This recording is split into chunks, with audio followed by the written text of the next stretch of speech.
नमस्कार। मौसम की ताज़ा खबर में आप सभी का स्वागत है। जानेंगे विस्तार से संपूर्ण भारत के राज्यों की मौसम की स्थिति के बारे में।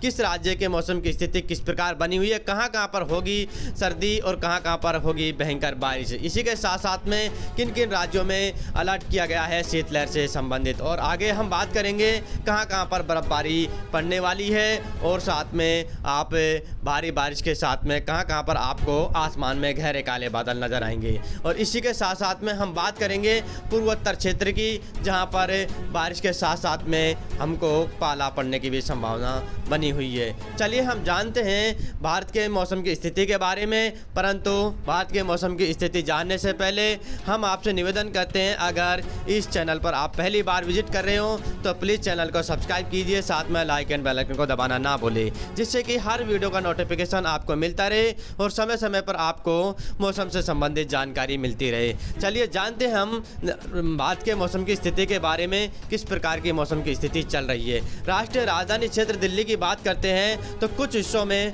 मंगलवार को सुबह हल्का कोहरा छाने की वजह से ये विजिबिलिटी घट गई है, जिससे वाहनों की आवाजाही प्रभावित हो रही है। सिंधु गंगा नदी के मैदानी क्षेत्र और देश के मध्य पूर्वी हिस्सों में सटे इलाकों में घना कोहरा छाने से रेल और हवाई यातायात प्रभावित देखने को मिल रहा है। रेलवे के प्रवक्ता ने बताया कि दिल्ली आने वाली कम से कम 21 ट्रेनों में कोहरे के कारण 1.5 से 5 घंटे का विलंब होता जा रहा है। हवाई अड्डे के अधिकारी ने बताया कि दिल्ली में खराब मौसम के कारण सोमवार की रात 5 उड़ानों का मार्ग जयपुर की ओर परिवर्तित किया गया है। आगे हम बात करें तो दिल्ली के सफदरजंग वेधशाला में मंगलवार को न्यूनतम तापमान सामान्य से 1 डिग्री अधिक यानी 8.5 डिग्री सेल्सियस दर्ज किया गया था। अधिकतम तापमान की बात करें तो 17 डिग्री सेल्सियस के आसपास रहने की संभावना जताई गई थी। अगले 2 दिन तक मध्यम से घना कोहरा छाने की संभावना जताई गई है। वीकेंड में एक बार फिर शीतलहर चलेगी और तापमान 4 डिग्री सेल्सियस तक गिर सकता है। दिल्ली में मंगलवार को सुबह 11 बजे वायु की गुणवत्ता की बात तो 384 दर्ज किया गया था, यानी कि AQI। और आगे हम बात करते हैं राजस्थान के मौसम की स्थिति के बारे में, जहां पर कड़ाके की सर्दी के साथ में धुंध से राजस्थान के कई इलाकों में जनजीवन अत्यधिक प्रभावित देखने को मिल रहा है। और सोमवार की बात करते हैं तो रात में फतेहपुर सीकर में न्यूनतम तापमान 0 से 1 डिग्री सेल्सियस नीचे चला गया था।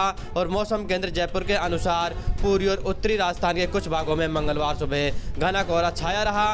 राजधानी जयपुर के अनेक इलाकों में भी मंगलवार सुबह की शुरुआत कोहरे से हुई और जयपुर में बीते 24 घंटे में अधिकतम तापमान और न्यूनतम तापमान में 20.8 और 5.3 डिग्री सेल्सियस दर्ज किया गया था। और आगे हम पूर्वोत्तर क्षेत्र की बात करें तो यहाँ पर भी कड़ाके की सर्दी के साथ साथ में शीतलहर का अलर्ट भी जारी किया गया है। और इसी के साथ में हम आपसे निवेदन करते हैं कि कमेंट बॉक्स में कमेंट करके बताएं कि आप कौन से क्षेत्र प्रदेश और राज्य से हैं, जिससे कि आपको अपने क्षेत्र प्रदेश की संपूर्ण मौसम से संबंधित जानकारी प्राप्त होती रहे।